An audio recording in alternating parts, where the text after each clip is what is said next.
screen should be okay with you.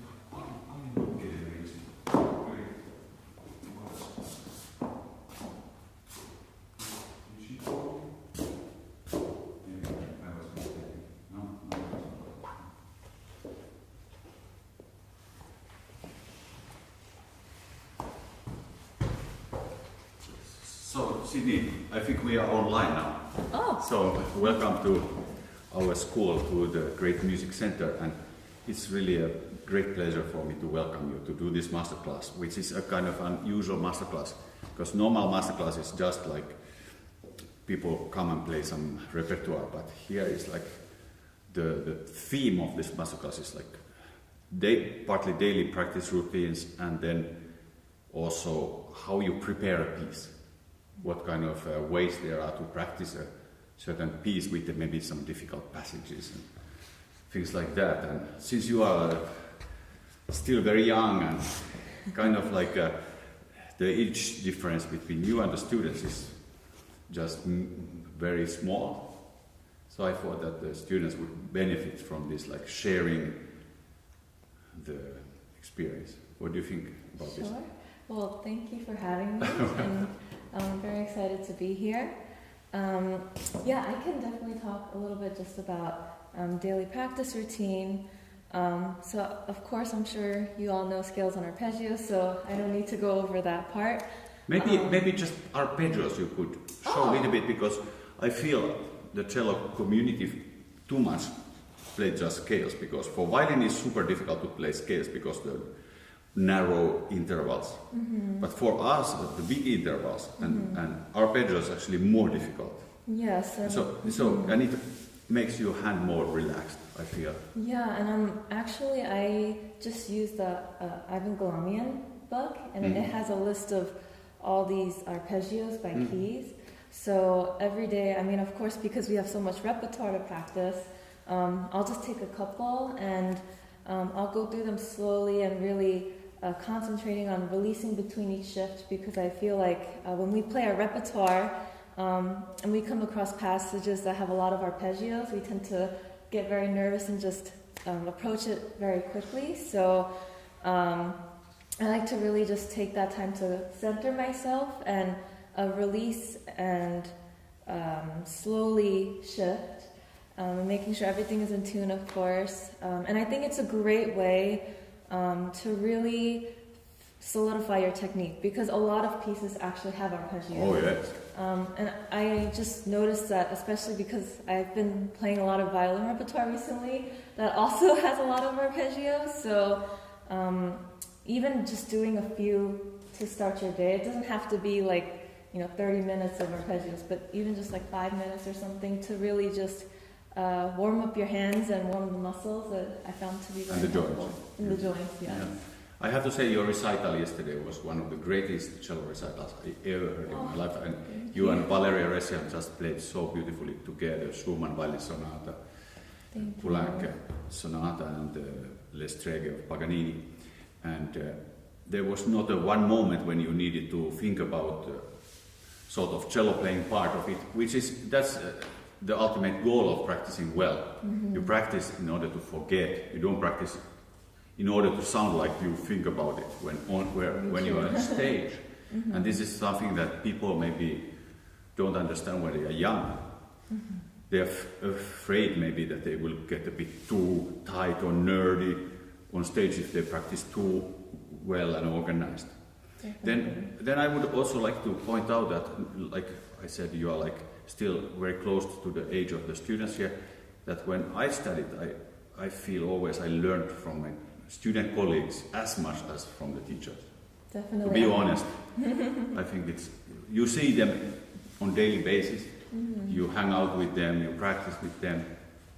I mean, I still learn a lot from my colleagues and of course my teachers too, but it's so inspiring to see amazing cellists around my age just play so wonderfully, and so it's been very inspiring to watch, and I learn a lot as well. So I definitely agree with your point. Yes, I should just maybe let you start your show, and we are all watching and very very happy that you're here and I hope you will feel comfortable. Do you need anything? Coffee? No, water? I don't think tea? so. Should we just have... You can just show first your things, like the daily practice routines, and then the students will start.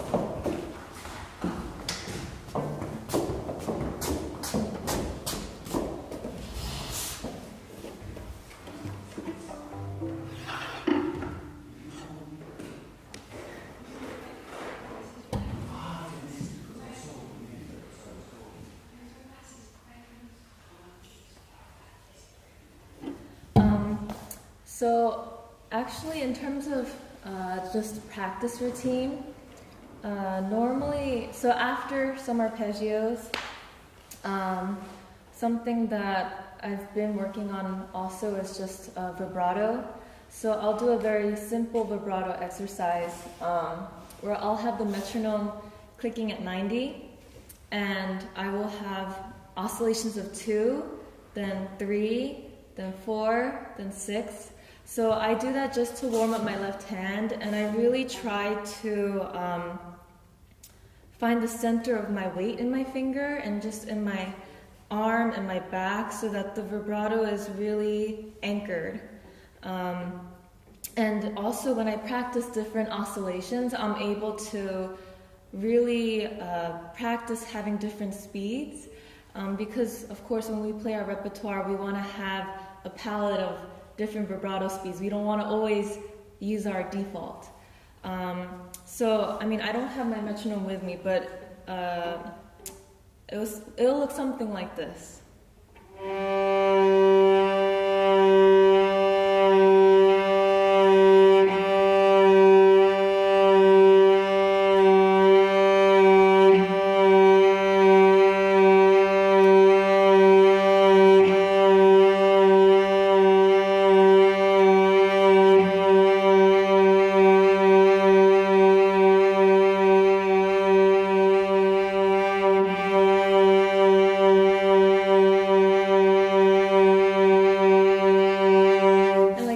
So I did up to 4, but I'll do 6, 8. So I really, I can do slow and fast, and everything in between. So I'll also warm up with that. And then the next thing is,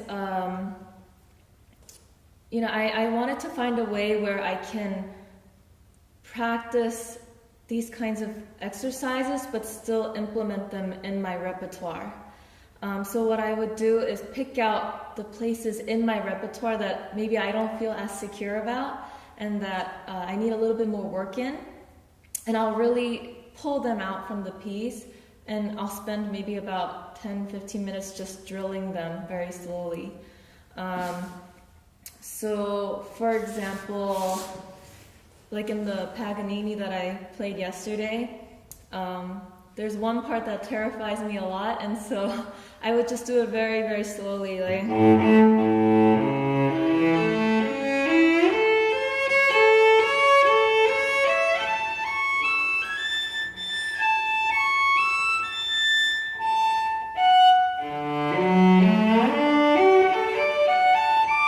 So just even if,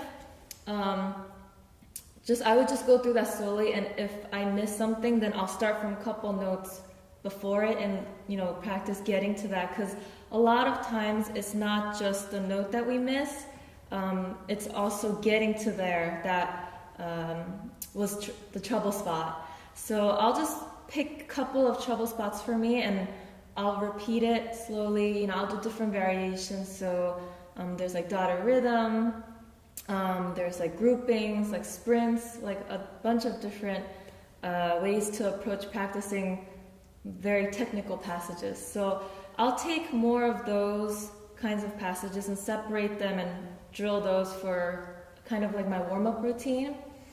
Sometimes I'll also pick more lyrical passages so I can really focus on my right arm and just the sound that I draw. And, you know, a lot of times, I mean, I'm still guilty of this and I'm still working on this myself, but a lot of times I find that I raise my shoulders, So I use this warm-up time in the very beginning of my practice to do lyrical spots and really just center myself and find my core.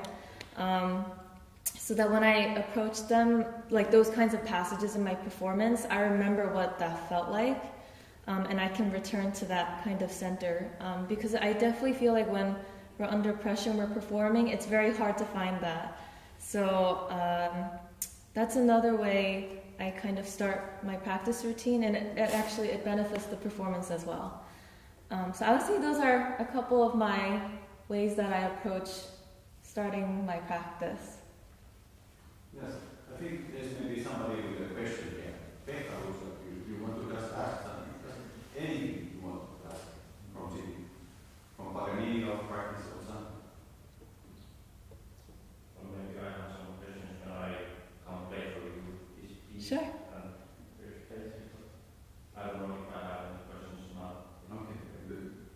So, who's going to be the first?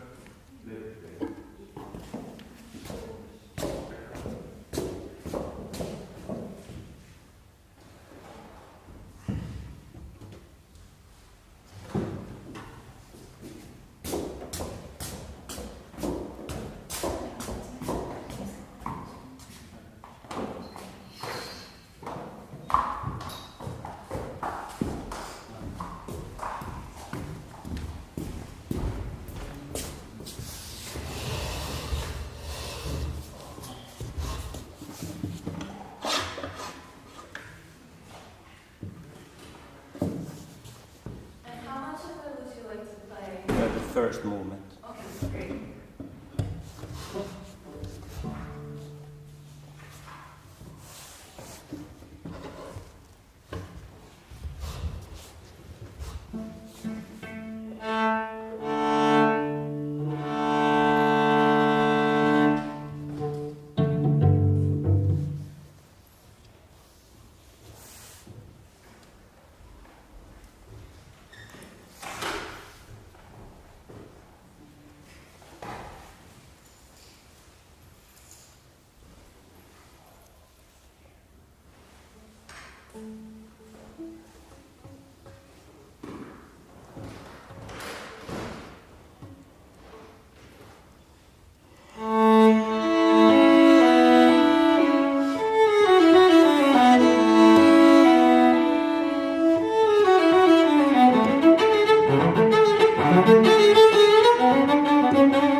I mean, this is such a hard piece. You handle this so well.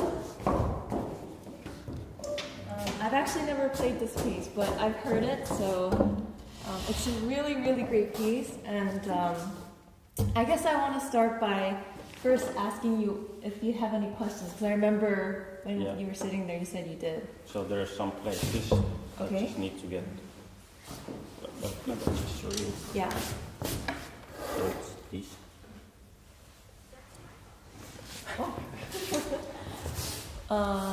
That it's always like sure that I get it right.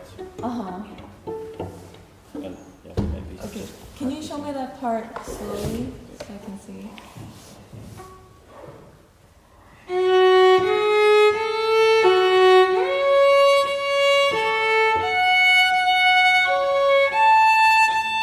Okay, so the first thing is, wait, can you show me your fingering one more time?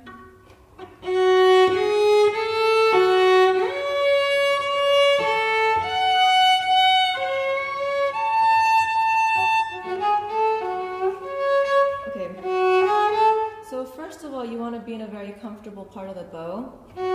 So at least for me, it's probably around here, right? And then I would say for this part, you want to initiate a lot of the movement in the bow from your fingers, which you already kind of do. And just from looking at it, I feel like if you start with less bow and you use more bow throughout this bar, it may also help you just to feel a little bit more release towards the top. Also, what I notice is your arm shifts at the last possible moment. So these kind of passages, your left hand needs to prepare a little bit more in advance. So the way to practice that, So when you hold this a little bit longer in practice and already start the shift.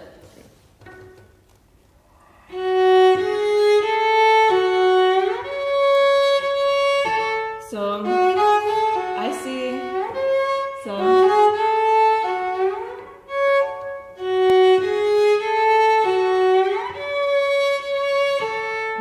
No. Try more. So make the shift lighter and slower.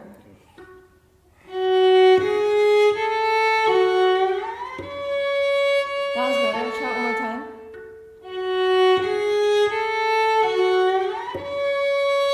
Same thing. Prepare.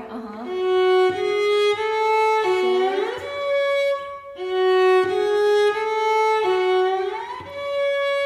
Prepare. Yeah. So you can keep going, but basically what this does is when you prepare in advance, you give yourself more time to shift. So in something like this, when it goes by so fast, you want to feel like your left hand is slower than you think. So prepare in advance, and then for this one you would just stretch a little bit earlier. So try it one more time.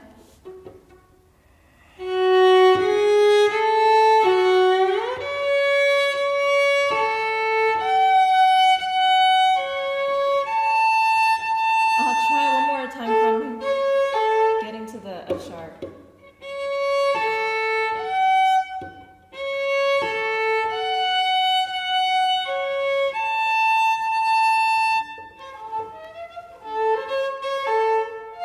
Wow, how do you reach that? Yeah, as far as it goes. Wow. Wow, I mean, that's great that you can reach that. Almost, okay, when you practice this also, lengthen the note before, just for practice, because you want, at least in your practice, you want to feel like the note that you're leaving in order to get to your destination note, it feels secure, because that will also make the shift feel secure.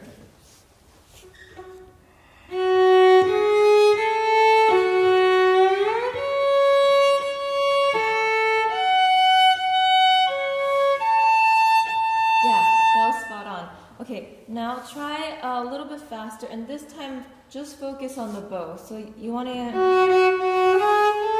so a little bit, and the more, and the more.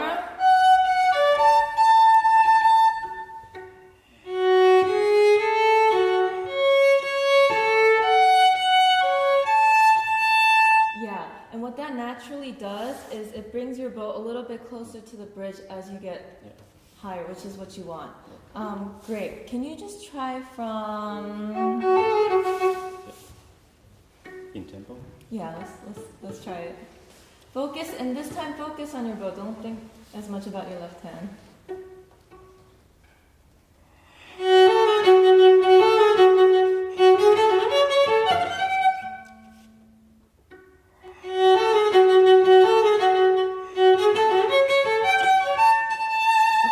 So the next thing is the F sharp is what feels a little bit insecure right now, right? So just put your first finger on the F sharp and find the place in your finger where it feels most secure. So just do the F sharp for me.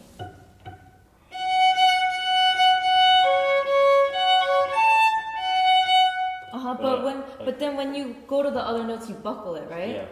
So, I mean, for me personally, it's a really big distance to stretch. So I would probably do a combination of stretch and jump, personally. You could try it, and obviously if it feels more comfortable stretching, then keep the stretching. And then that way I know exactly, because when you stretch, you can't really go to the position that you feel most comfortable. Yeah. Well, so first you need to know exactly what feels most comfortable. Yeah. Right? So if this is what feels comfortable, buckling it a little bit, that's well, okay. It doesn't, but I feel like I kind of have to get my second finger here. Or if I don't, I have to my wrist like this. So it's a lot easier. I'm saying it's okay. Yeah, I'm saying it's okay, but the problem is when you just stretch, you're not landing like that. Yeah. So then you go from this to this, and you don't have the time for Yeah. that.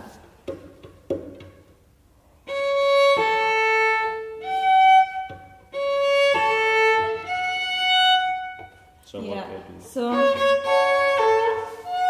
I would go there like that, so that when you go to the second finger, you're already where you need to be. So then I cannot stretch. You're gonna have to stretch and jump.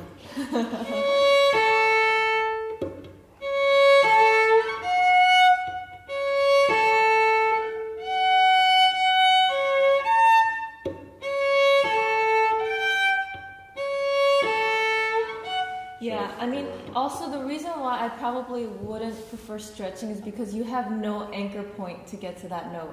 Whereas if you jump, you can kind of visualize, and also your thumb is kind of on the E. So you have a placeholder. Yeah. But when you do this, it feels a little bit like free for all. So. Good. That's good. Try it one more time.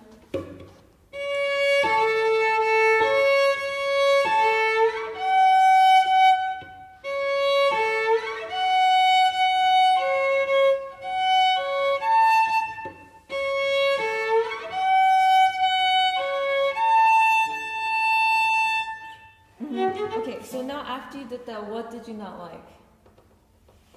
Well, I guess I don't like to shift. The shift?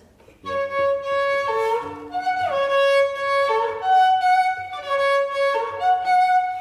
I feel like maybe when you shift, try to release it more instead of carrying the entire hand weight. But see, you wait.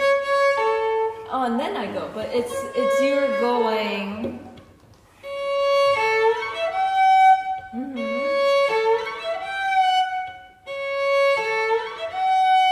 Okay, good. But then when you practice, each time it was sharp. So you have to make sure when you do it once and it's sharp, it's okay, but then for the next time you don't make the same mistake, right? Yeah.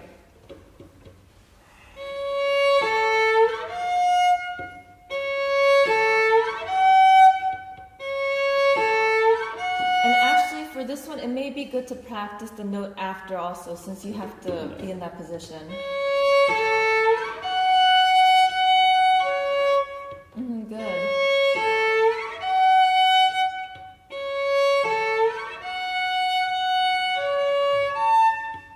Also, I noticed in general the second and third fingers need to be a little bit closer. Because right now, I think what's not the most in tune is the third finger. So it normally is a little high.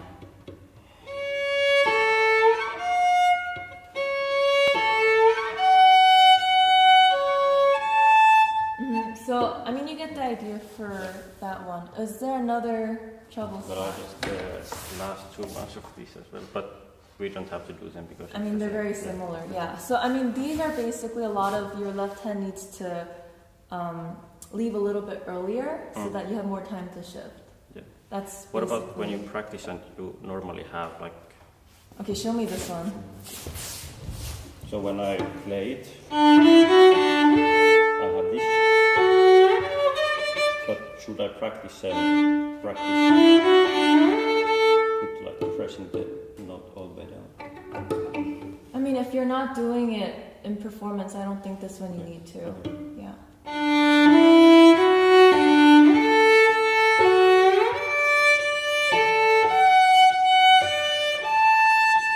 Yeah, so that one, right? For practice, just so I know exactly where it is, I just place that so I know exactly where to put their finger. Good.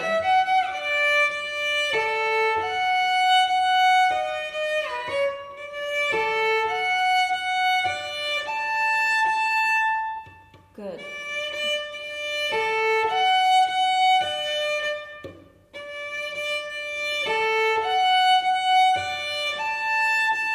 Good. Okay, also, before we hit some other spots, in general, I mean, everything was play really, really great.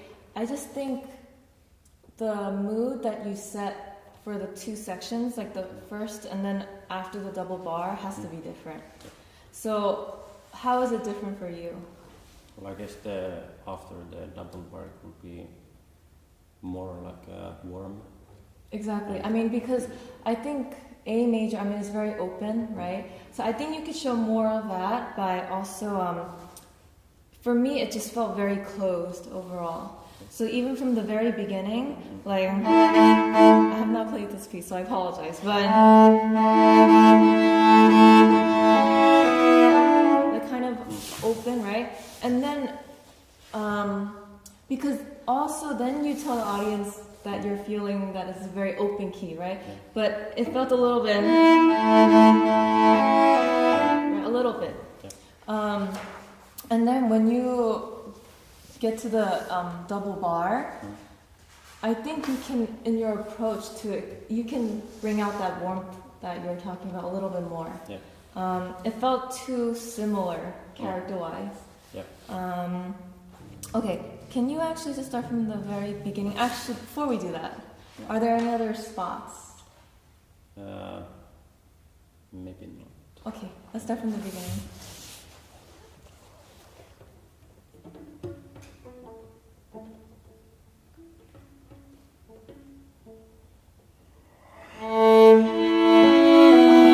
So even in the pickup, right? It begins once you start playing. So it still feels a little bit versus like almost like bring the audience in that first pickup. Okay, good. But now the pickup is not the most important. So you still want to go to the downbeat, right? But maybe try looking at that light over there. Because you're still, I know you're trying to be more open, but this is not going to help you, right? So maybe try looking like over there.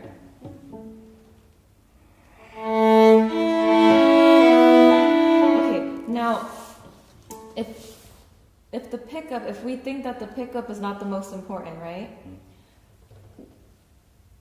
I think by using a lot of bow on it, you're placing a lot of importance on it. So maybe try a little bit less bow. Yeah. So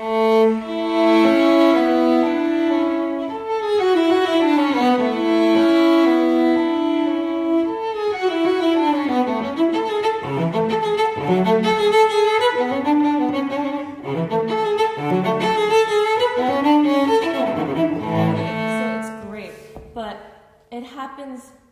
That sequence happens twice, right? I mean, I cannot play because I've never played this piece, but this one, right?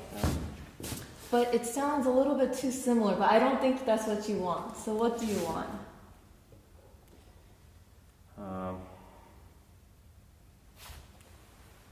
Maybe the first one can be a bit more quiet and... Try it. Let's try it. Yeah, so really show me what you want because I'm not sure right now. You want me to go straight from here? Yeah.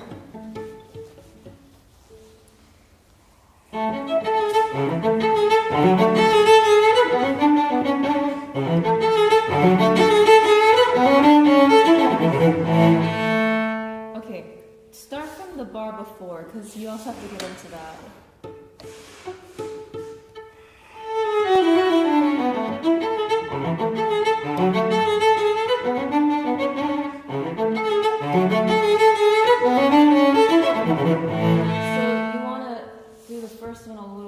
And then you grow in the second one. Yeah. Okay, that's good, but in the first one, don't come up. Okay. Don't give it away. So really stay down. But I feel like this placement is a bit of like phrasing. I mean, you can still phrase, but I'm just saying don't bring it up too fast.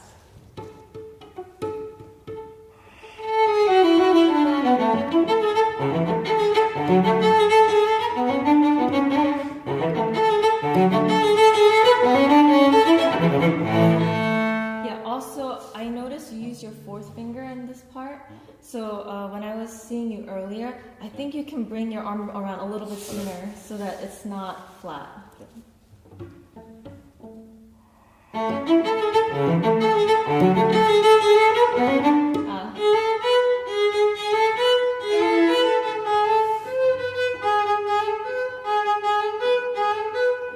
it takes definitely a little bit of help from my left elbow. Good. Good.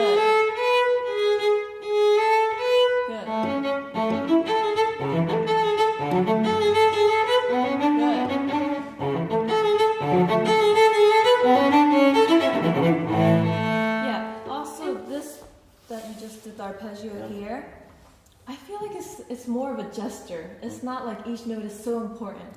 So can you try to make this more gestural instead of each note super important? Much better. And also the way you roll that chord, a little bit more smooth, I think.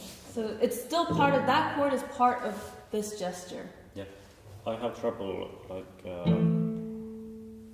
playing the fifth here, and then so that this is also because my finger like really doesn't bend from here. Like I actually don't bend this way. I don't know if it's, I know fifths are different on each cello, but I actually don't bend it. Oh, but then you end up releasing the D string anyways. Okay. But a little smoother, so just do. Now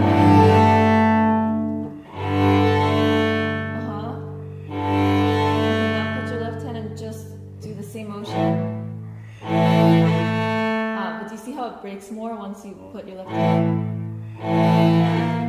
Yes, because it's because you're holding it, but you can actually release it. So you're holding it, right? But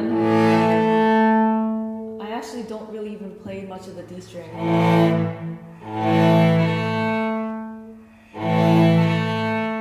But make sure you lighten the pressure when you approach the A string, or else it's gonna stick out.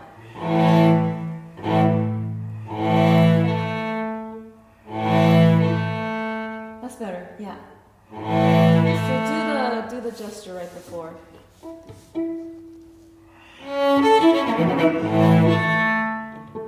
Less.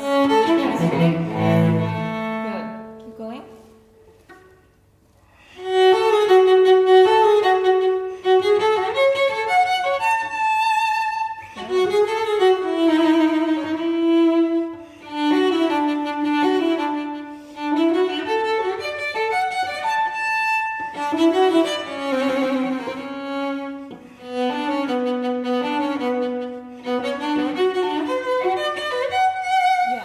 This is all great, but the three of them sound too similar for me. So what do you want each time? well, maybe the first one can be quite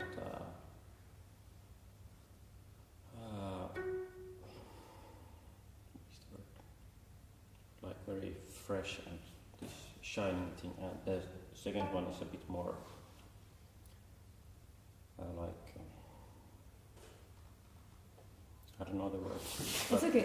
Well, I think as you do this run up, it can shine more. But when you start, I'm not sure if that's shining, right? I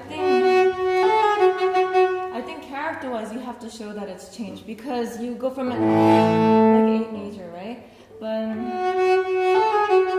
I think the way you approach it has to be different. So that's why in the beginning, if you have like your head up and you show more openness when you approach, then it'll really come out. Yeah. Right? And then maybe you can do, I mean, look, you can do it a whole, there are a lot of variety, there's a lot of variety in terms of what you can do here, but you can maybe try even a little bit less, right? Just, you can try different things, so, but do something for me now, so, because right now it sounds a little too similar.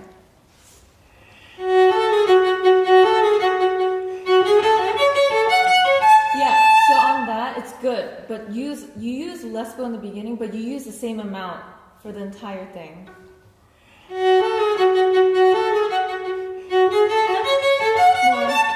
Yeah, so you need a little bit more flexibility in your fingers.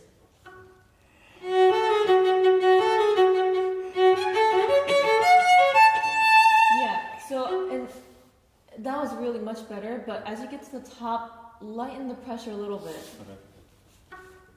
Okay.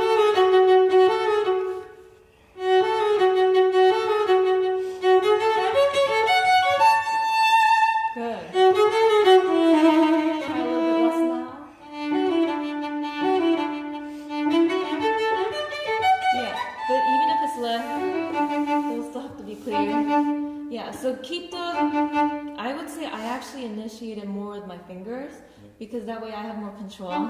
Because right now it's a little bit too far from the string for me. Oh,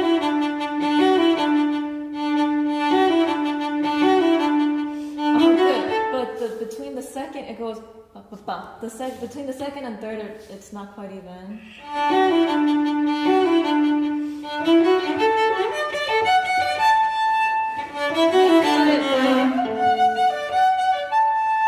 Take care of that last note before you go on.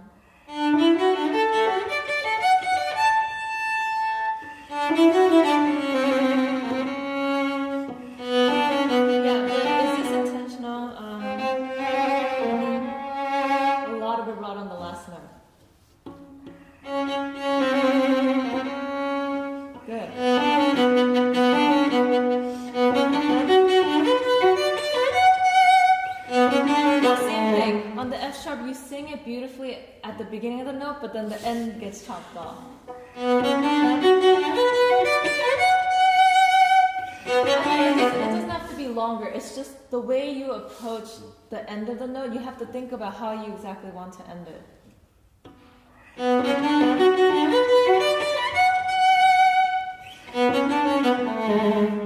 Yeah, so for example, what I mean by ending, maybe this one goes more up, right? And then maybe this one a little bit more.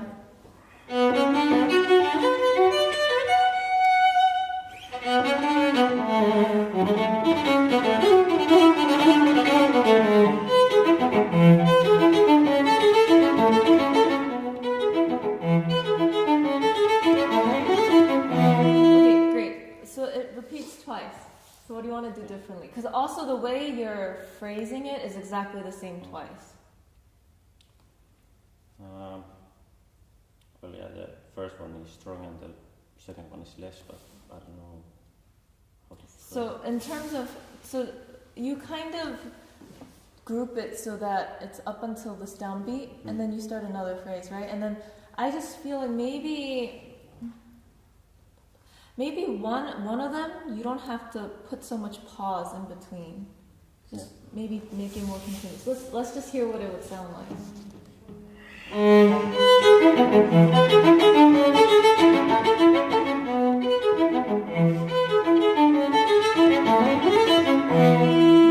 I mean that was already much better. Great. Keep going. Ah, okay. Okay. Great job, though.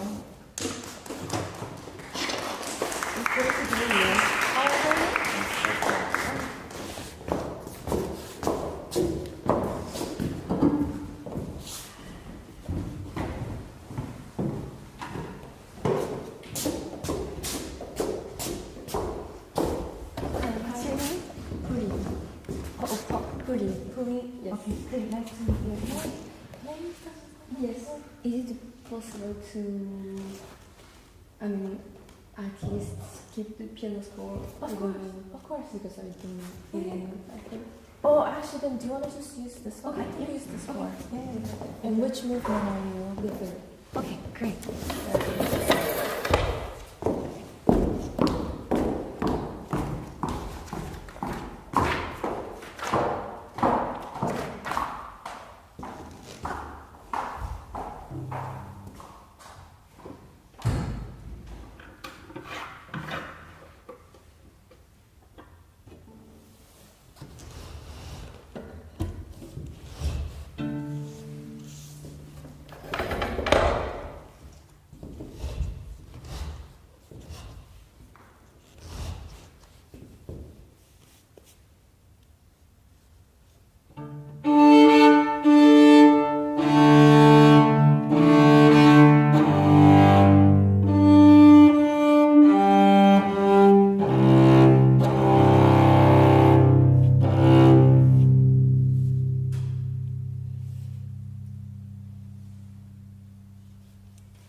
incorrect note. So I just want to make sure.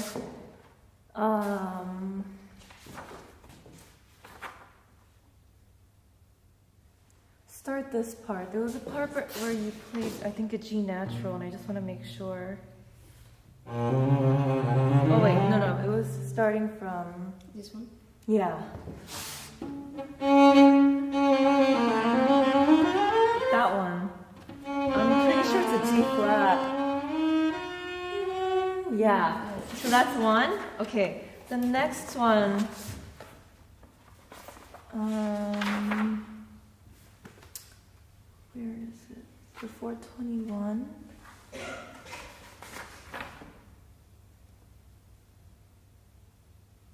Here, you played, I think. Oh, wait, maybe this was right. Wait, try it one more time. Maybe I heard it wrong.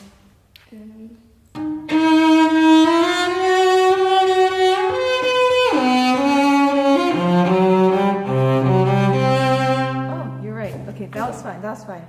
Okay, great. All right. Well, before we begin, are there certain spots that you want to do?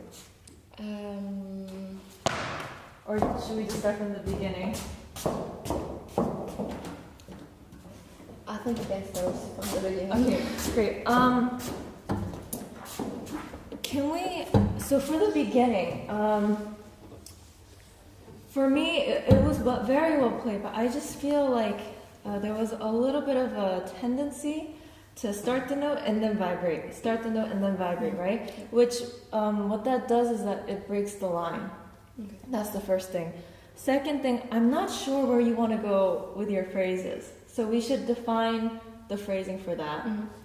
Also, as a general thing, watch where you're shifting, because I hear a lot of shifts and I'm not sure if all of those are very intentional. Okay. So let's start from the beginning.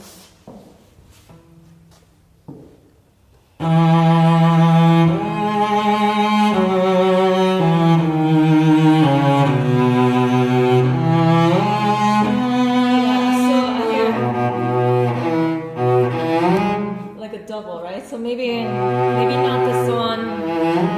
So you can do this one, but maybe not from B to E. Also, when you start the piece, how do you want to start it? Because like the trumpets, the brass, they have their first note, Yes. right? But then you go, right? Because you just played an epic second movement at this point. And then when you start, I feel like it's very just like noble and proud. Yes. But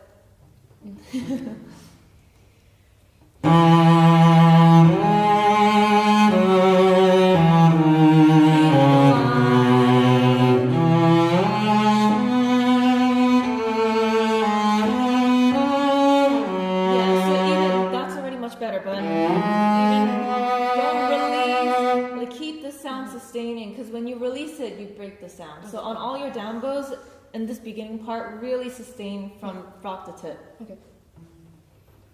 Also, I'm not sure if you want maybe a little bit less. Yeah.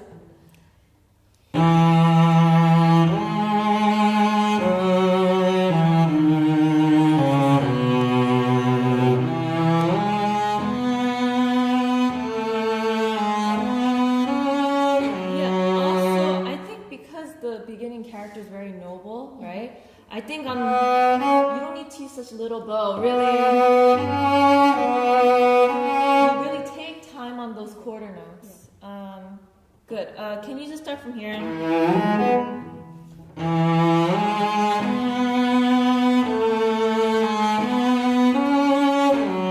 Also, you don't have to do this, but just as a fingering suggestion, because it's kind of a weak finger. Maybe 3.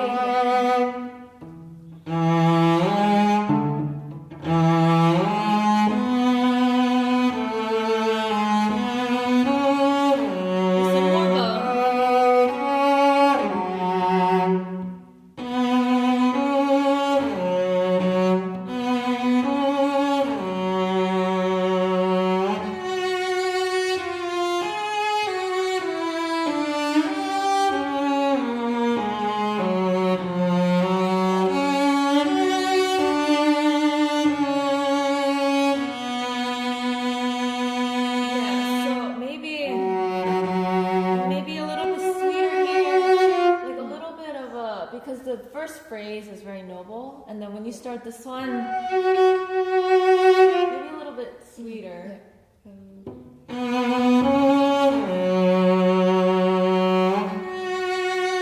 But still sound,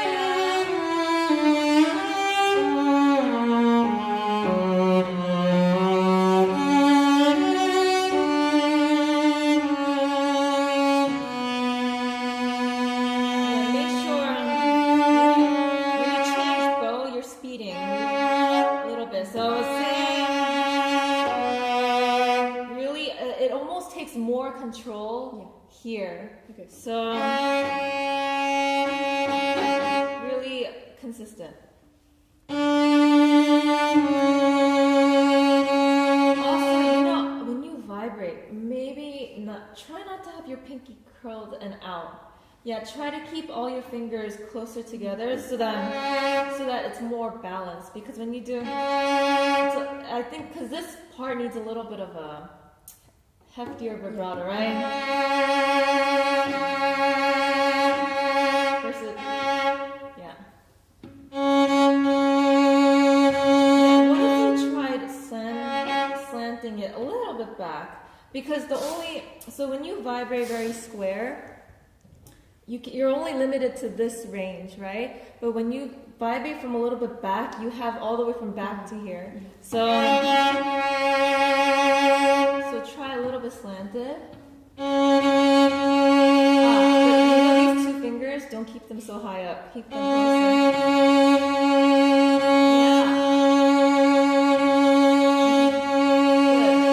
Good. Yeah, that's already better. Okay, go on to the next thing.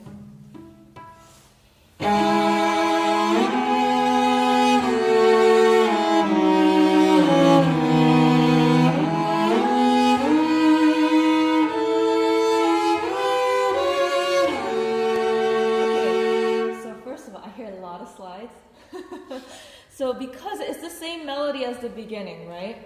And second of all, your bow moves around quite a bit. If you just watch your bow, right? And I think part of it, at least from where I'm sitting, it looks quite slanted all the time. So try to really keep your bow straight. And this time do it, but focus on your bow and making sure it doesn't leave that one spot. So yeah, just start from right there.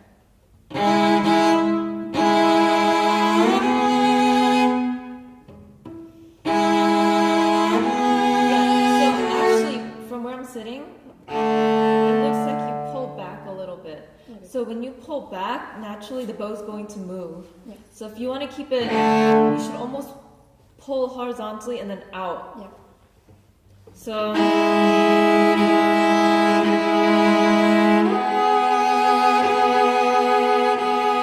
it basically just stays in one place in the string, right?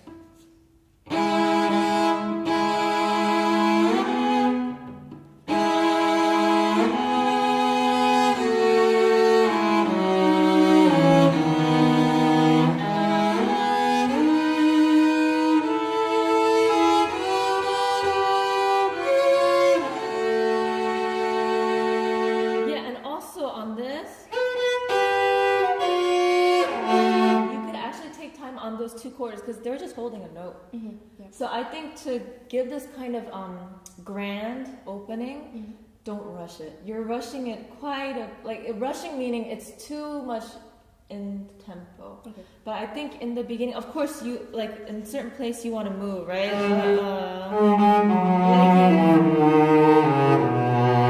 Obviously those move, but when you have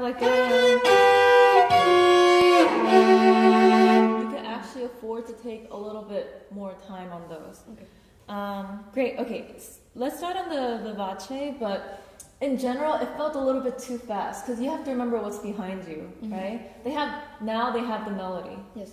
So I think maybe it just felt a little bit too fast for me. So try it once more from the vivace.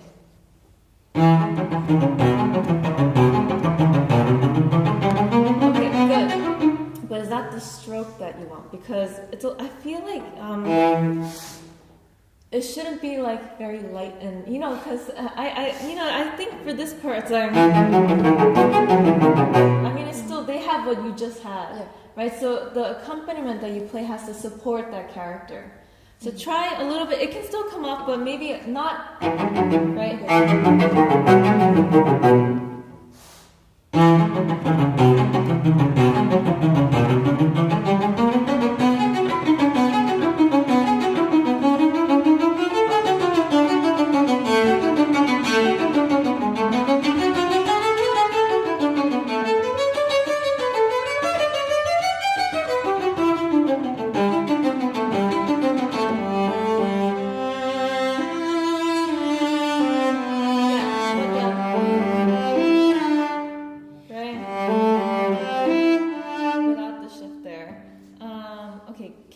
start on the.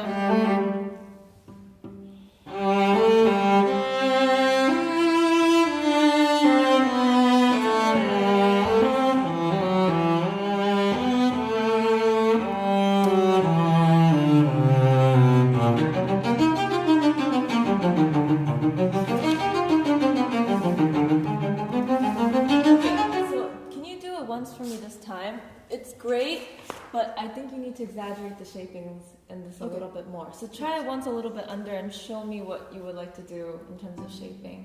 Okay. From the vivace.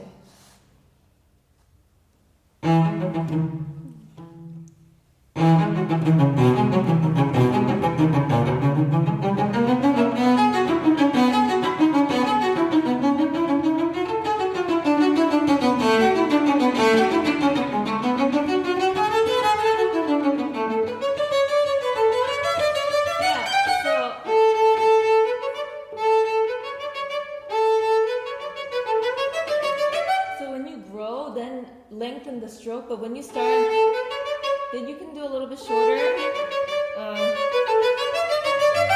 Right? Then as you get higher, then start using more bow. Okay.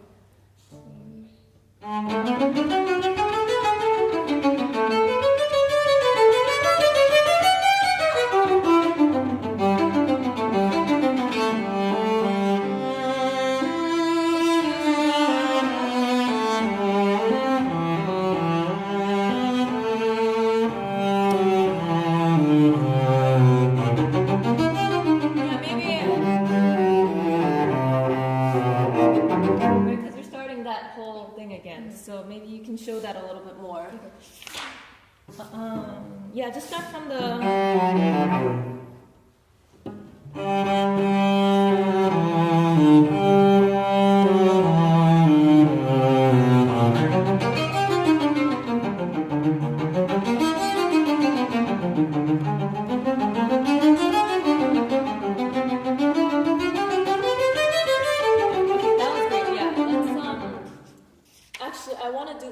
Part. Can you just start from the. Yeah, so in this part you're alone, right? So you don't have to be so in a hurry. So give yourself the time that you need.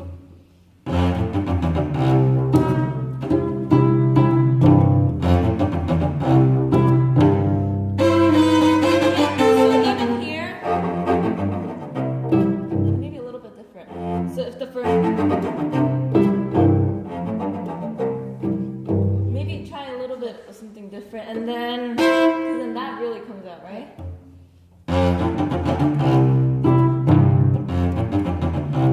Do you want to do the same both times?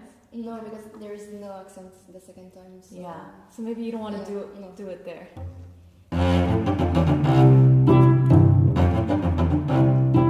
Wait.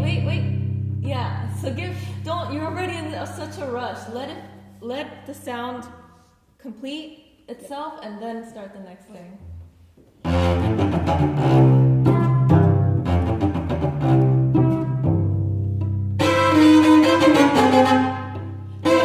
Even in this, throughout this, you were rushing quite a bit. So you actually try it once and don't rush it. Just start from there.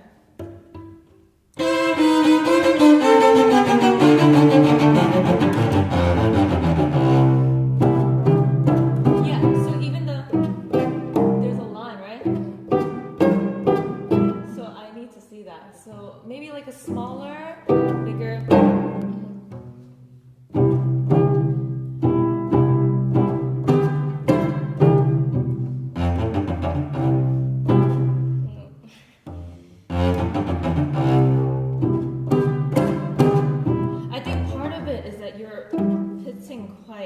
High up, but even when you want to make it less, you can still be down here and just lessen the pressure on your finger. So, I mean, my finger pretty much is on the same spot. Yeah, and do it. Maybe try instead of diagonally, try it horizontally.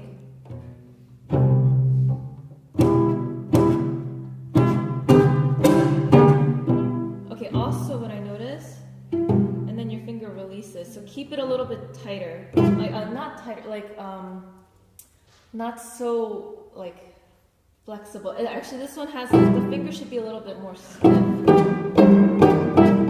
right? Because you want to hear it even if it's softer. Mhm.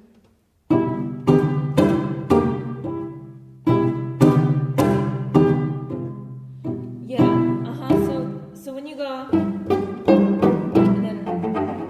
then on the second one, he could have gone, right? And then end there, but he continues it. So maybe for the second one, you can go, take time on the top and then keep going, right? So you give yourself somewhere to kind of settle and then move.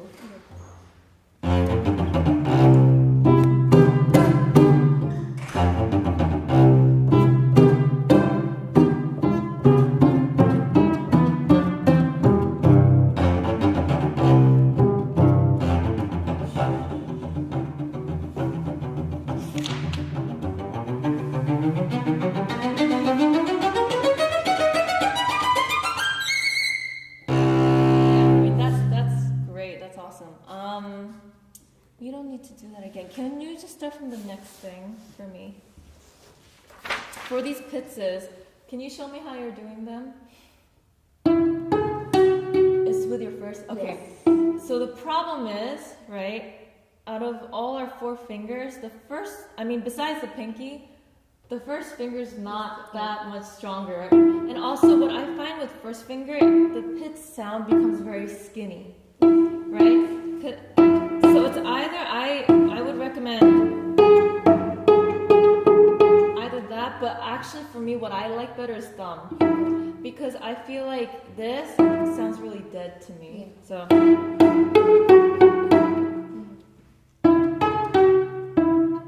so what you need to do is keep your thumb close to the string, and you tug it and you pitch horizontally. So don't come up, come sideways. Yeah, so see, you bend your thumb and you release it up. So don't bend your thumb, just keep it rather straight. Like almost as if this can't bend, right? Okay, yeah. If anything, pitch down a little bit instead of up. Yeah, but you have to really grip the string. Yeah.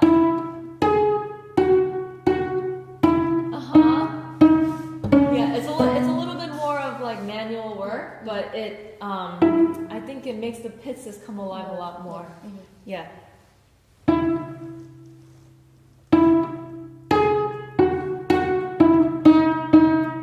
Yeah, so no worries about now. Can you start from 1 measure after 9?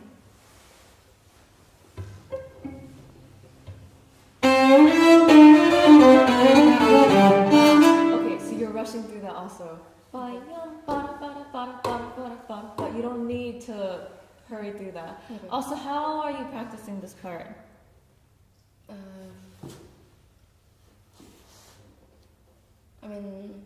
First maybe the octaves, because like great.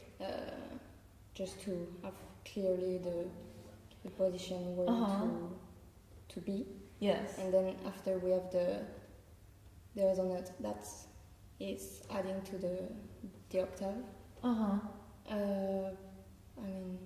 No, that's all great. That's all great. Try it once for me. Slowly, just having your hand in the octave position, but just playing the D string. So like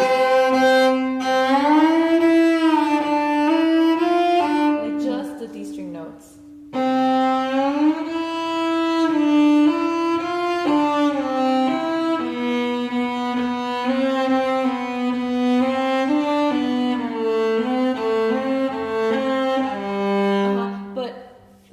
It's good. I think the only thing is that when something is not in tune, right? So you repeat that, which is great, but then the problem was getting there. It's not that specifically, right? So you have to try it one more time. Just start from here. And then let's say that was out of tune, right? Then you have to start from the one before to get into that, right?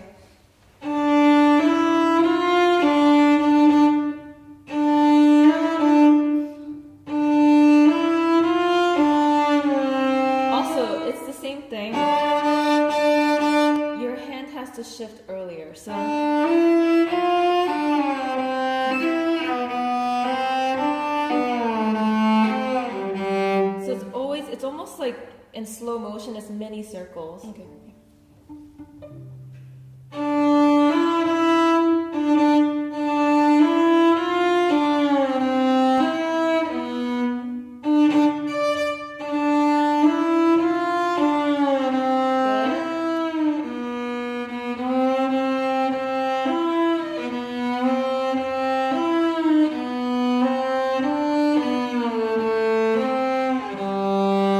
So it's also knowing which ones are half steps, which ones are whole steps, right? So there's only one half step.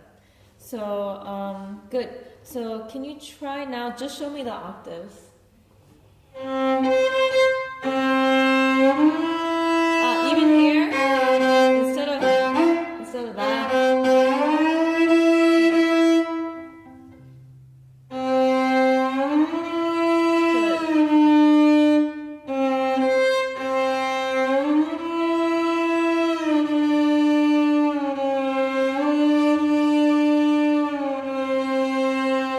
Try that one again. That one's still not in tune. Also, recognize that when you're doing these octaves, right? So as you go up, the hand gets smaller. As you go down, the hand gets bigger. Yes. So try one more time.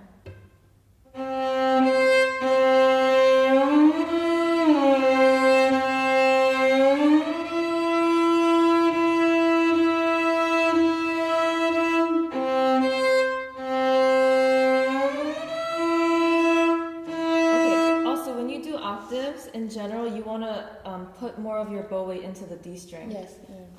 And also same thing as before, where your bow is moving. You want to really keep in this part, keep your bow in one spot, because it will help with your octaves. So try one more time. Keep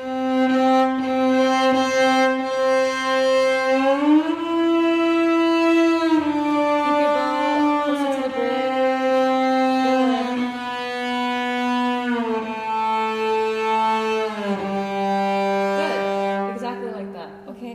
Great. Can we start from the forte? Yeah,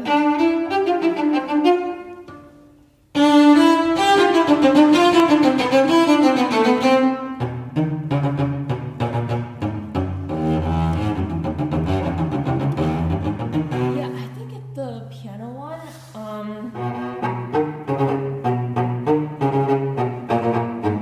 Like have a little bit more like fun with it. I feel like it's a little too serious. And maybe instead of right.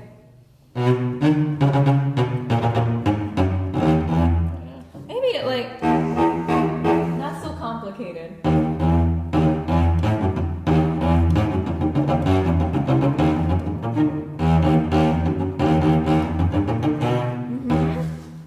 Good. Okay, next part.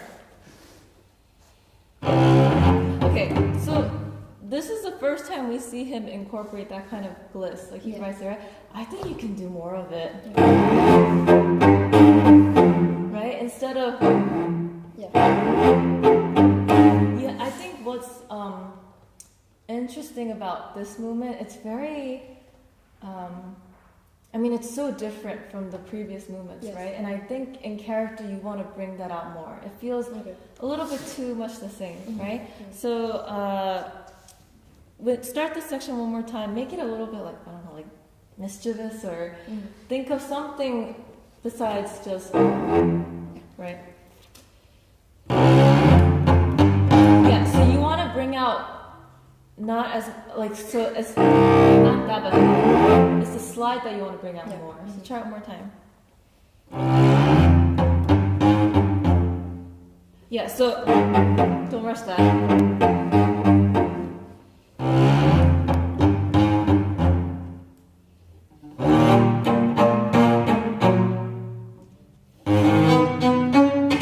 Yeah, so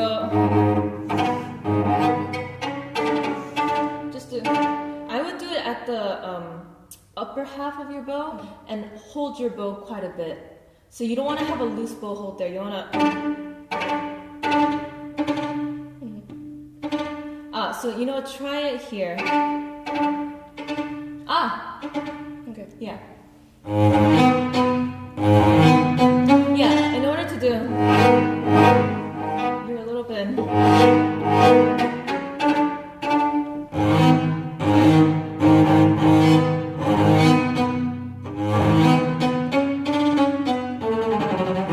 Yeah, but this, a little bit of direction in there, right? Yeah, so for this, and it's tricky, you want to do it more with your fingers, not with your, yeah. Good. So use less bow, more bow. So use more bow as you progress. Yeah. I actually bring my bow up quite a bit. Ah! Uh-huh. Good. That was good. Go from there. Oh, it's a little bit heavier. So you're holding it, meaning you still want to drop your arm weight, Yeah. but just you don't want to like loosely hold the bow. Okay. Yeah. So still, you're holding it up. So you don't want to hold it up, but yeah. Uh-huh. Yeah. Try it a little bit, not at the fingerboard.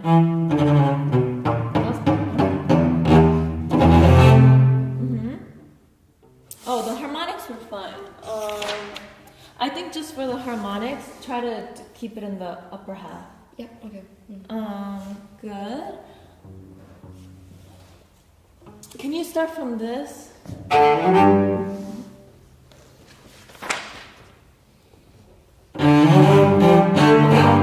It's way too fast, right? So,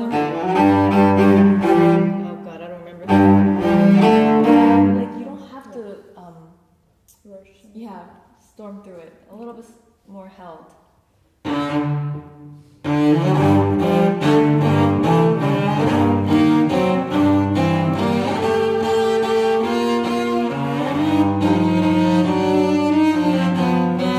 Do you see this as a more legato kind of lyrical? I tried both, like more like light, not Uh-huh. light, but just more like space between each note, and also more legato, more. But I don't know which one is best. What if you tried something in between? So what I mean by that is when you start it, maybe a little bit more separated, like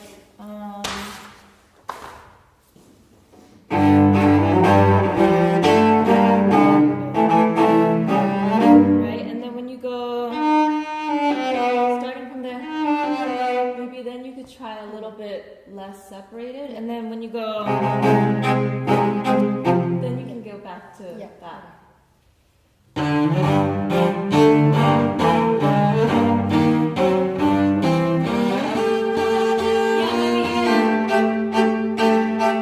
I feel like that's still in the same character. Yeah.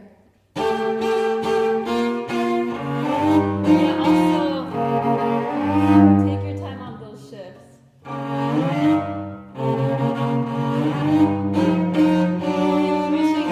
You're rushing.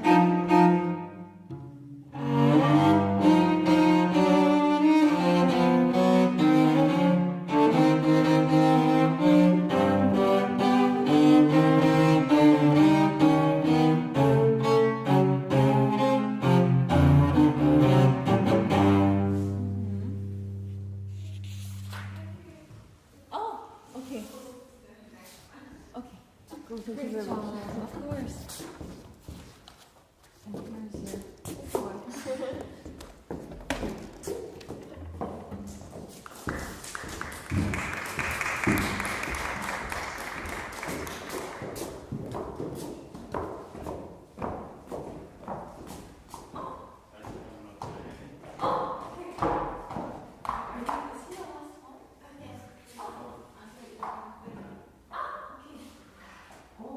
another piece I've never played, but I can try. Wait, where?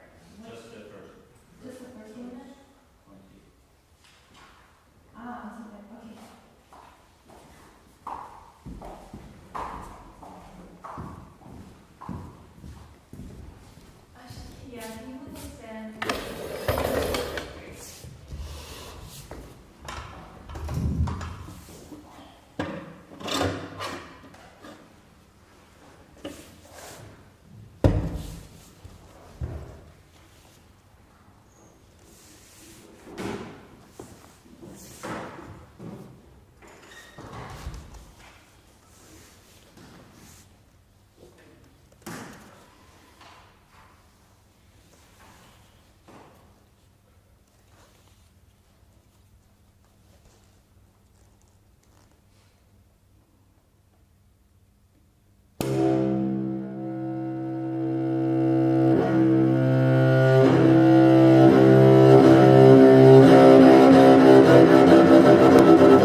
I've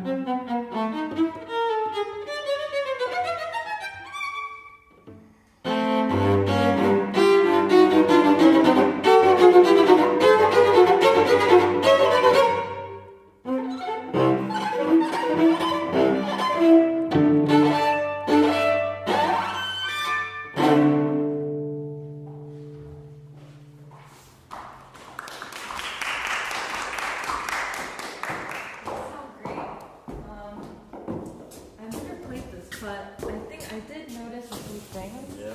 So,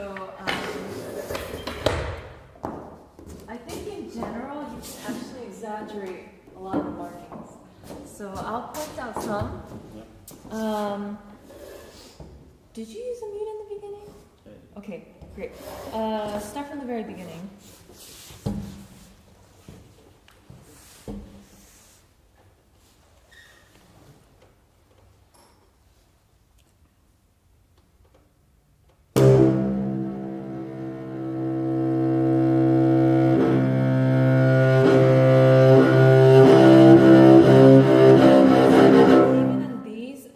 Initial C's need to be spoken, like 'cause this one doesn't speak, right? So make sure it's good quality on at least the first couple.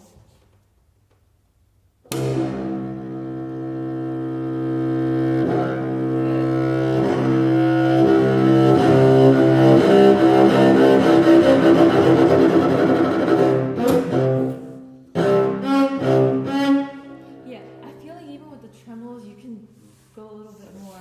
It feels very reserved. How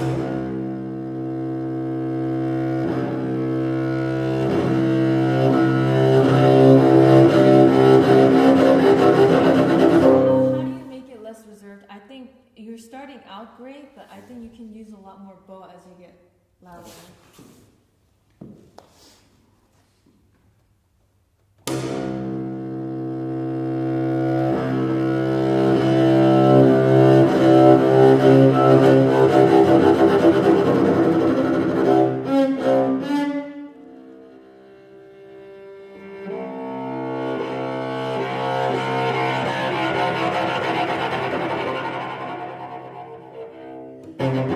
Yeah, so I was just wondering for these, when you have the on those, there are accents on every note. So maybe don't rush through it. I think you really should try to articulate each note a little bit more. So, and then because there's a comma, so then I think it's a statement. So try it once from the here.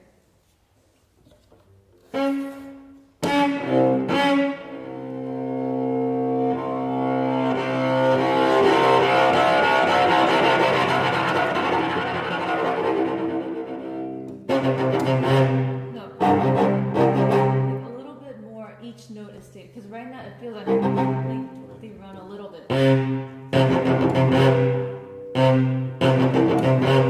So maybe actually to hold yourself from rushing, try a little bit more bow.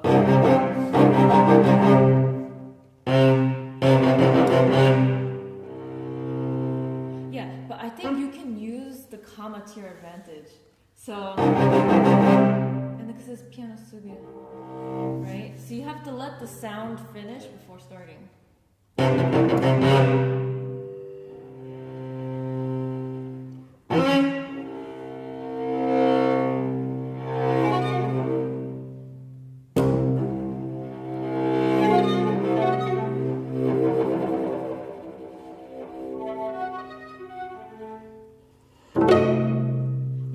Is there a way to make that pitch a little bit louder? Because you're going from extremes, like forte to piano, and for me that pitch would come as a surprise. So a little bit, maybe instead of, because this is very nice, maybe more horizontal. Good. Should it have it's marked like this? There's that line. I mean, you can still do it, but just horizontal instead of diagonal. Because it's stronger when you do it horizontally. Wait.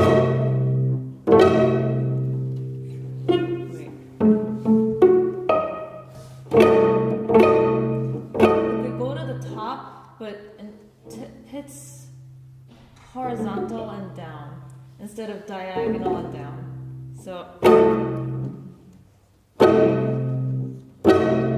that's better.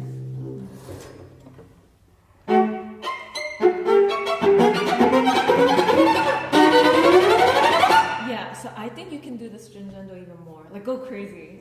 It's a little too well played.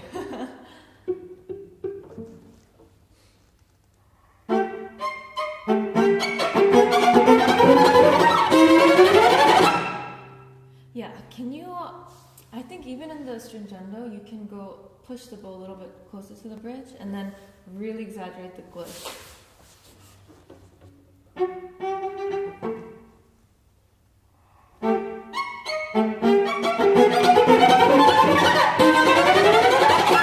Yeah, I mean, when you do the gliss for me, I probably even hold my bow like this instead of, for me personally, because I want the weight.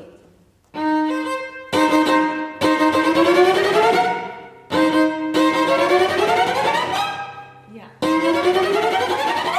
that's much stronger. That's great. Okay, next thing. Okay, so it's fortissimo now. I mean, we had forte before for the pits, right? Now it's fortissimo with a pesante. So you really can't rush this. And like as much strength as you have pizza horizontally. So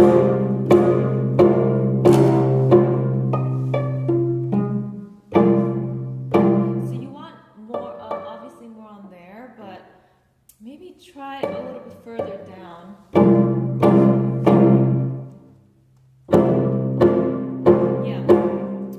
Because of the pesante, the way you hits also needs to show that character. So it's not just volume. So right now your arm feels a little too loose, right? Like a little bit.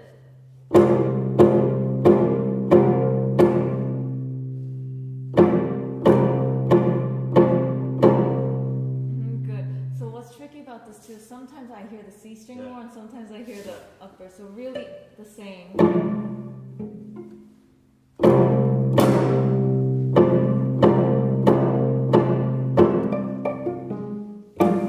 I actually don't take my finger too far from the string. Okay. So, because I see you coming up from here maybe, so a little bit.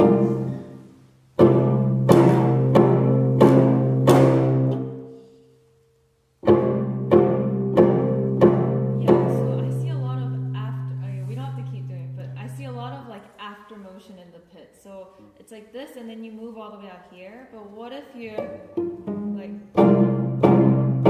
so I come out but I come right back in. Okay, the reason why is because you're tugging. When you get those extra sounds, it's because you're tugging this way, but have a little bit of like a flatter finger. So I mean we can pass this now because it's gonna hurt your finger. Start from the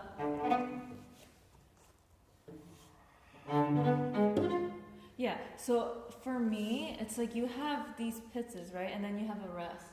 So I think this next thing should almost come out of nowhere. So try, just pretend that you pizz this and then start the next thing. What if you tried in the upper half?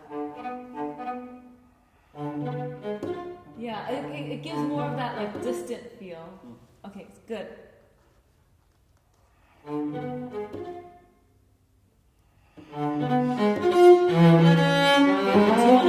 want to get louder from the start? Maybe not.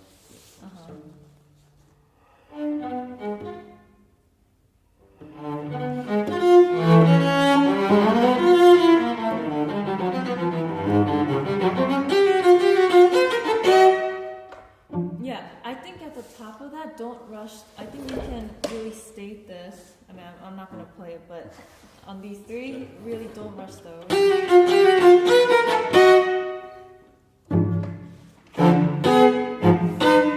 Also, when you do this, I hear you coming up a little sooner, but I think you should really try to stay down and then exaggerate that crescendo.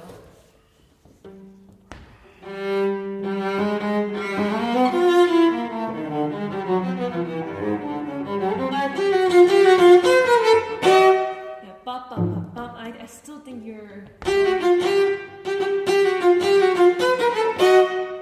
But make sure. I think what I don't hear is the third note. So on the last triplet before the double stop, the last note gets swallowed. Better.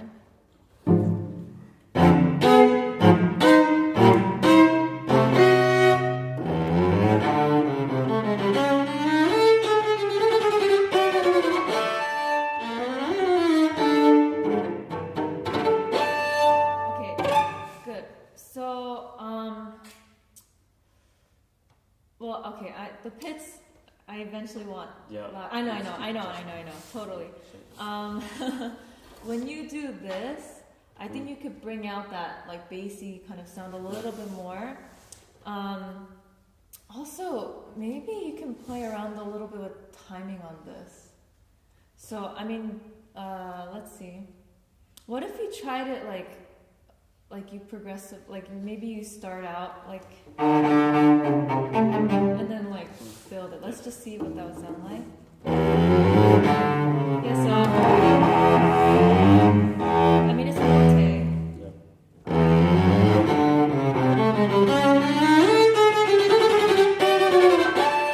Yeah, so on that one, your left hand has to get there before your bow. That's why I don't hear it from the start.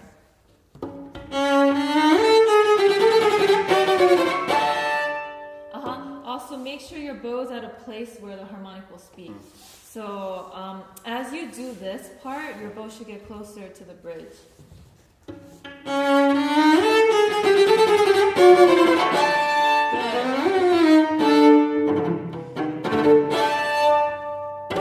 Yeah, but there's a fermata. I think you can make a lot more out of that. Really draw the bow all the way until the end.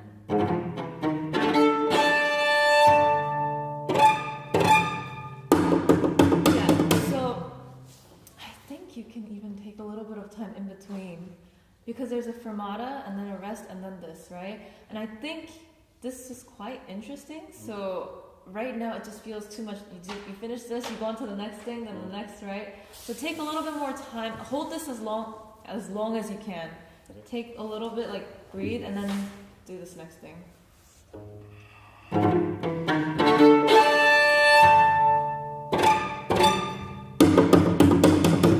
So even for that, it's forte and there's a diminuendo. So what if you made more of this, like in the beginning? So maybe start out slower.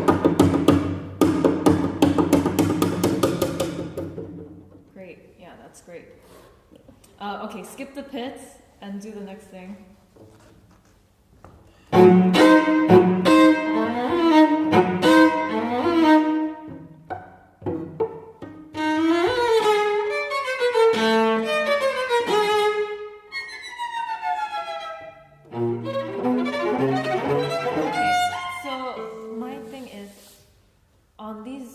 Stops, it's still not piano, right? So I think if you want, it's one of those again where you can give yourself more bow and then speed, like not speed, but just move it a little bit. Also, when you have, so at least when I see this as like one thing, another voice, right? I think you can show that a little bit more. It feels too much on the same plane. So maybe these are just like gestural comments on this or something.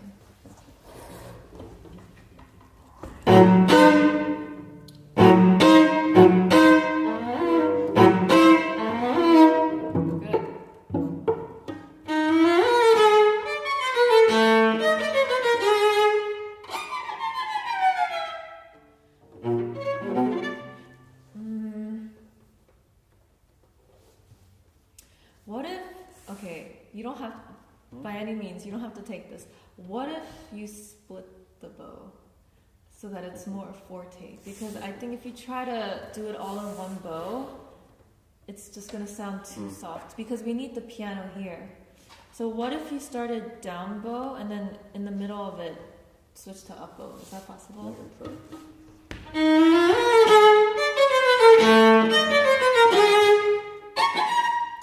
So slow it. You don't have to start to. Yeah, so you can start it slower and then build it.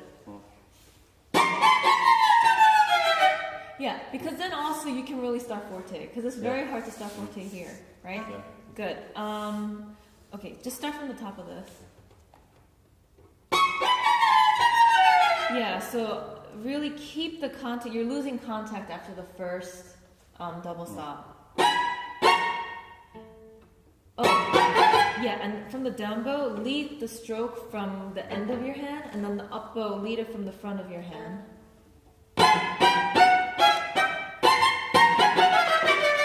But you lift your bow on the down bows, you lift your bow too much in between, which is why you're losing the sound. So, right?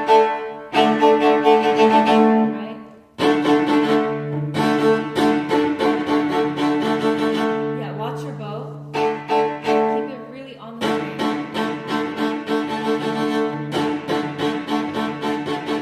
Yeah, that's good, that's good. Try it from the double stops. But see, when you put your left hand, it gets weaker.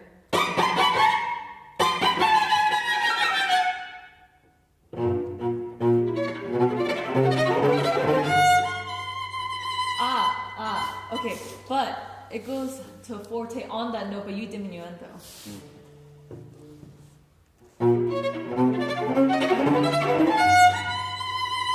Yeah, is there a way to make it? Have you done Piatti 7? Yeah. Yeah, can you try a little bit more of the string in the beginning of this? I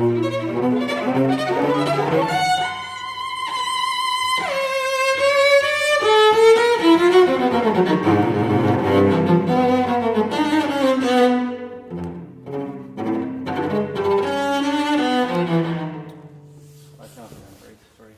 It's okay.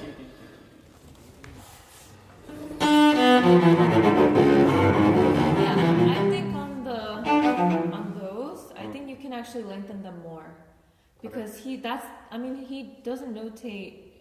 I feel like he's very specific with his notations. So here, I think you can actually afford to use a little bit more bow.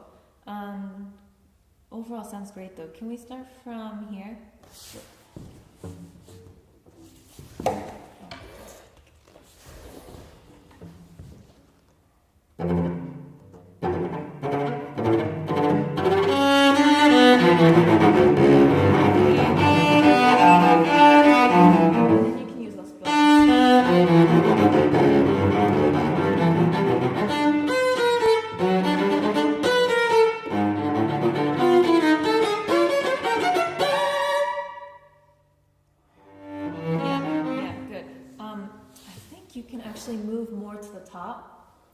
And then once you get there, hold it.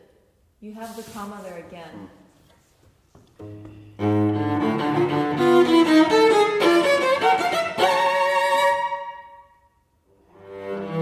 Yeah, so you're already, when you finish the note, you're already moving. So when you finish the note, don't move. And then once the time has passed, then move. Freeze. No, you see, you do this, and I already see this going. Yeah,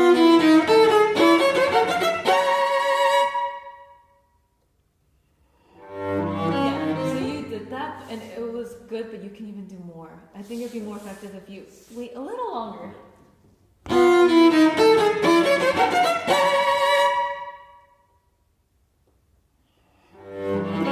going to tell you when to move this time. So freeze it until I tell you to move.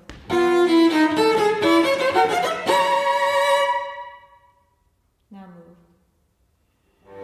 Yeah, so it may feel like a long time, but in actuality it's not that long. It gives enough space for you to really finish this, and then it starts piano again, right? Yeah. Okay, just start from the piano.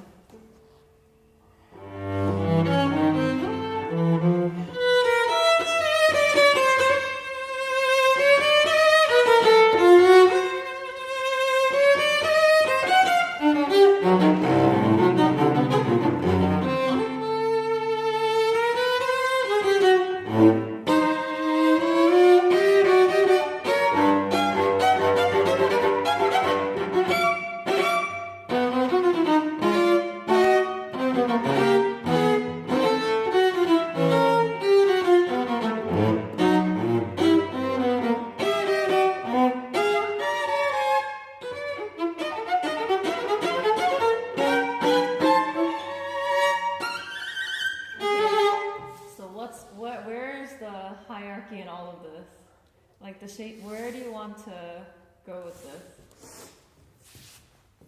Starting from around here. But I guess it's kind of here. Mm-hmm. Yeah, so you can do to here, and then this extends a little bit, right? Yeah. But I think first of all, on these, I think you can be a lot more, because this is where it's first marked, and then obviously you can come down and like build on these a little bit. So it feels very much like same, but I think you can actually show the direction within these chords.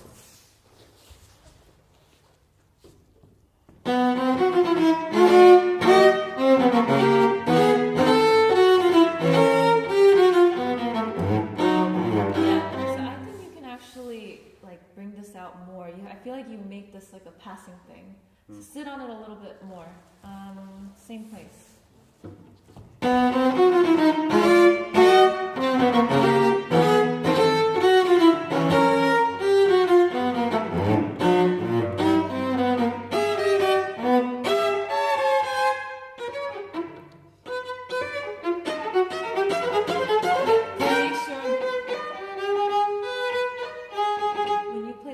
That you really catch the note.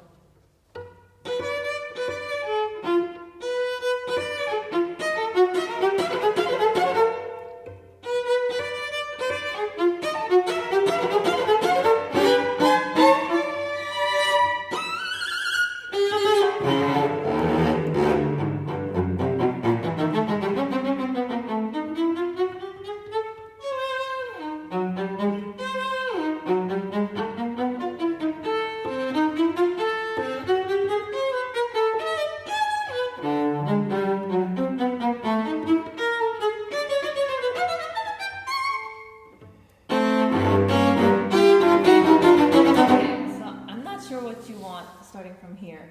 So, what exactly do you want from here? So that shows that it's a new 6/8. It's like a kind of well, it's got it goes in like 3. So I don't feel that quite. I feel it here, but then I don't feel it as much here. Okay. So on these inner ones, maybe you can show that a little bit more.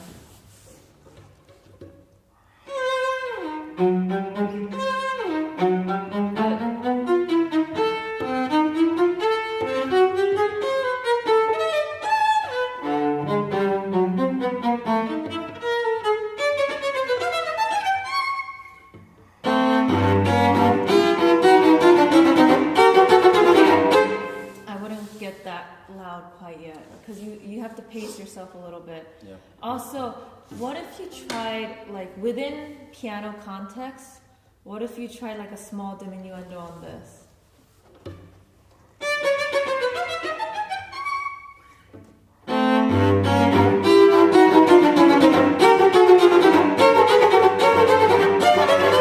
Yeah, but then I don't hear the difference between the mezzo forte and the forte.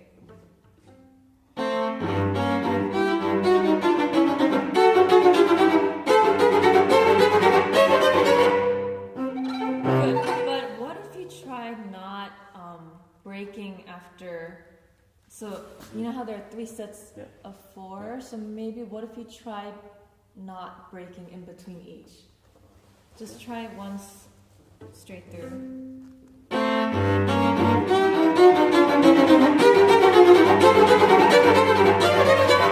Yeah, it feels like more one complete idea. Great. Okay, next thing.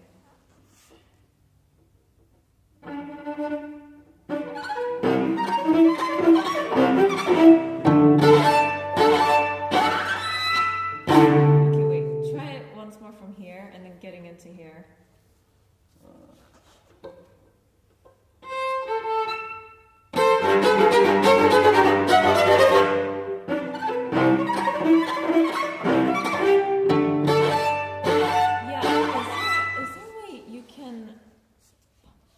What if after the pits you take like a breath, like a slight breath, because it just feels, unless you wanted it as one idea.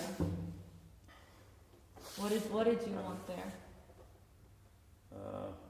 Maybe that it stays in the rhythm. It's not too much like time between them. I mean, it's not time. It's not time that I want. It's more It's so that we can hear every idea that we want. But right now it just feels like you're going just straight into the next thing. But maybe it's not time necessarily, just like a hair.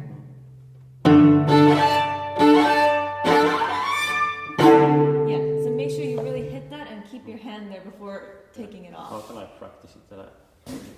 What is your finger for this? Is it thumb thumb?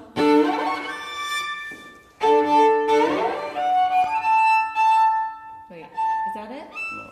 What is it?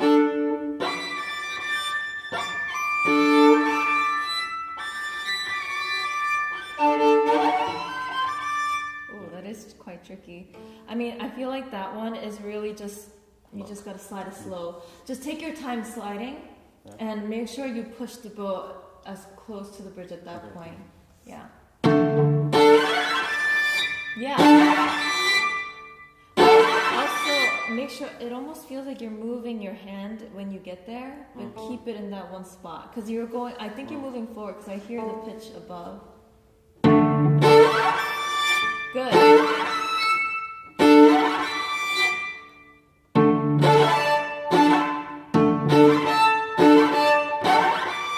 Yeah, maybe what a bayam, bayam, bayam. Like you really take time on the last one.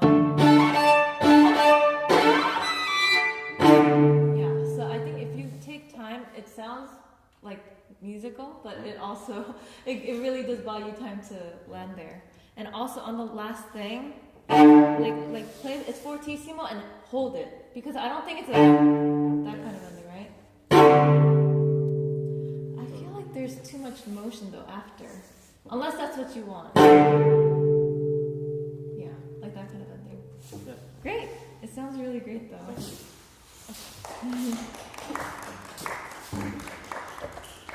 Yeah, I've never actually played this, but it's a great piece. Yeah. Thank you for staying and watching. Thank you. Of course. Nice to meet you. You too.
Thank you.